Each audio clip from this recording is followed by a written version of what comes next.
Hello friends, welcome to Trident chef. இந்த வீடியோவில் நம்ம ரொம்ப சிம்பிளாக நல்ல டேஸ்டியான வெந்தய குழம்பு எப்படி செய்கிறதுன்னு பார்க்கலாம் வாங்க. இது செய்கிறதுக்கு ஃபஸ்ட்டு ஒரு பேனில் 4 டீஸ்பூன் அளவு வெந்தயம் எடுத்துக்கிறேன். இது கூடவே 1½ டீஸ்பூன் பச்சரிசி, 1 டீஸ்பூன் ஜீரகம் சேர்க்குறேன். எல்லாத்தையும் சேர்த்து நல்லா வறுத்துடலாம். எண்ணெய் எதுவும் சேர்க்க தேவையில்லை, ட்ரை ரோஸ்ட் பண்ணால் போதும். லைட்டாக கலர் சேஞ்ச் ஆகுது வரைக்கும் நல்லா வறுக்கிறேன். ரொம்ப எல்லாம் கருக விட்டுடாதீங்க, டேஸ்ட் நல்லா இருக்காது. பாருங்கள், இந்த அளவுக்கு வறுத்த பிறகு இதில் 1 டீஸ்பூன் அளவு காயப்பொடி சேர்க்குறேன். அதுக்கப்புறமா இதை லைட்டாக மிக்ஸ் பண்ணிவிட்டு ஸ்டவ் ஆஃப் பண்ணிடலாம். இனி நான் இதை ஒரு மிக்சர் ஜாரில் எடுத்துக்கிறேன். இதை நல்லா ஃபைன் பவுடராக அரைத்து எடுத்துடலாம். பாருங்கள், நல்ல பவுடராக அரைத்து எடுத்து வச்சுருக்கிறேன். இது இருக்கட்டும்.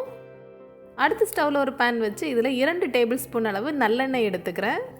வெந்தய குழம்பு நல்லெண்ணெயில் பண்ணால் அதோட டேஸ்ட் ரொம்ப நல்லாயிருக்கும்.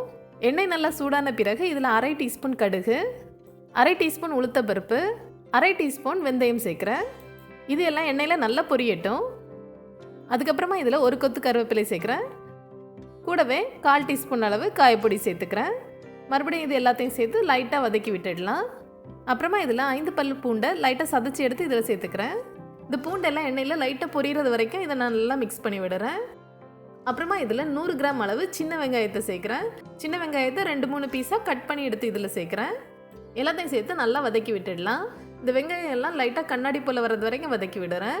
சின்ன வெங்காயம் சேர்க்குறதுனால உடம்புக்கு நல்ல குளிர்ச்சியாக இருக்கும். பாருங்கள், வெங்காயம் எல்லாமே நல்லா வதக்கியாச்சு. அடுத்து நான் இதில் 2 தக்காளியை நல்லா சின்னதாக கட் பண்ணி சேர்க்குறேன். எல்லாத்தையும் சேர்த்து லைட்டாக வதக்கி விட்டுடலாம். எல்லாம் லைட்டாக வதக்கிய பிறகு இதில் 1/2 டீஸ்பூன் அளவு மஞ்சள் தூள், 2 டேபிள் ஸ்பூன் மிளகாய் தூள், தேவையான அளவு உப்பு சேர்த்துக்கிறேன். இது எல்லாத்தையும் சேர்த்து நல்லா வதக்கி விட்டுடலாம். இனி இந்த தக்காளியெல்லாம் நல்லா வேகட்டும். அப்பப்போ வதக்கி விட்டுட்டே இருங்க. பாருங்கள், தக்காளியெல்லாம் நல்லா குலைவாக சூப்பராக வெந்துடுச்சு. அடுத்து இதில் நான் ஒரு சின்ன எலுமிச்சைப்பழம் சைஸில் புளியை ஊற வச்சு நல்லா கரைச்சி எடுத்து வச்சுருக்கிறேன். அந்த தண்ணீரையும் நான் இதில் சேர்த்துக்கிறேன்.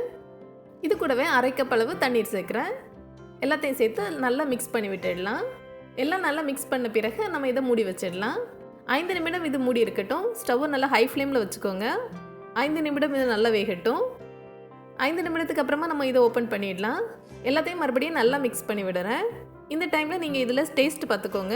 உங்களுக்கு உப்பு காரம் ஏதாவது தேவை அப்படின்னா கூட கொஞ்சமாக சேர்த்து நல்லா மிக்ஸ் பண்ணி விட்டுடுங்க. அடுத்து நம்ம அரைத்து எடுத்து வச்சுருக்கிறோம்ல வெந்தயம் பச்சரிசி பவுடர், அதில் இருந்து 2 டேபிள் ஸ்பூன் அளவு இதில் நான் சேர்த்துக்கிறேன். எல்லாத்தையும் இந்த குழம்புல நல்லா மிக்ஸ் பண்ணி விடுறேன். நம்ம பச்சரிசி சேர்த்து அரைத்து எடுத்துருக்கிறதுனால இந்த பச்சரிசி இந்த குழம்புக்கு நல்ல திக்னஸ் கொடுக்கும். இனி நம்ம ஸ்டவ்வை நல்லா லோ ஃப்ளேமில் வச்சிடலாம். ஸ்டவ்வை லோ ஃப்ளேமில் வச்சுட்டு மறுபடியும் இதை நம்ம மூடி வச்சிடலாம். 10 நிமிடம் இது லோ ஃப்ளேமில் இருக்கட்டும். அப்போ தான் அந்த எண்ணெயெல்லாம் தனியாக பிரிஞ்சு சூப்பராக வரும். இப்போ பாருங்கள், எண்ணெயெல்லாம் தனியாக பிரிஞ்சிடுச்சு. எல்லாத்தையும் நல்லா மிக்ஸ் பண்ணி விட்டுடலாம். குழம்பு பாருங்கள் நல்லா திக்காக வந்திருக்குது. உங்களுக்கு இதை விட கொஞ்சம் லூஸாக வேணும் அப்படின்னா கூட 1/2 கப் தண்ணீர் சேர்த்துக்கோங்க. நான் குழம்பு நல்லா திக்காக தான் வச்சுருக்கிறேன். அடுத்து நான் இதில் ஒரு சின்ன பீஸ் சைஸில் வெல்லம் சேர்க்குறேன். நம்ம இதில் கடைசியாக கொஞ்சம் வெல்லம் சேர்க்கறதுனால இதோட டேஸ்ட் ரொம்ப நல்லாயிருக்கும். இந்த வெல்லம் இந்த குழம்புல நல்லா கரையிறது வரைக்கும் லைட்டாக மிக்ஸ் பண்ணி விடுறேன். இந்த வெந்தய குழம்பு நல்லா சூடான சாதத்து கூட கொஞ்சமாக அப்பளம் வச்சு சாப்பிட்டோம் அப்படின்னா ரொம்ப சூப்பராக இருக்கும். இனி நம்ம ஸ்டவ் ஆஃப் பண்ணிடலாம். அடுத்து நான் இதை ஒரு பவுலில் எடுத்துக்கிறேன். பாருங்கள், ரொம்ப திக்காக ரொம்ப சூப்பராக ரெடி ஆகிடுச்சு. இந்த வெந்தய குழம்பை நம்ம ஃப்ரிட்ஜில் வைக்காமலே 2 நாள் வரைக்கும் கெடாது.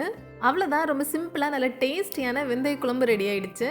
கண்டிப்பாக நீங்களே இதை ட்ரை பண்ணி பாருங்கள். மீண்டும் ஒரு சுவையான ரெசிபியோடு விரைவில் சந்திப்போம். தேங்க்ஸ் ஃபார் வாட்சிங்.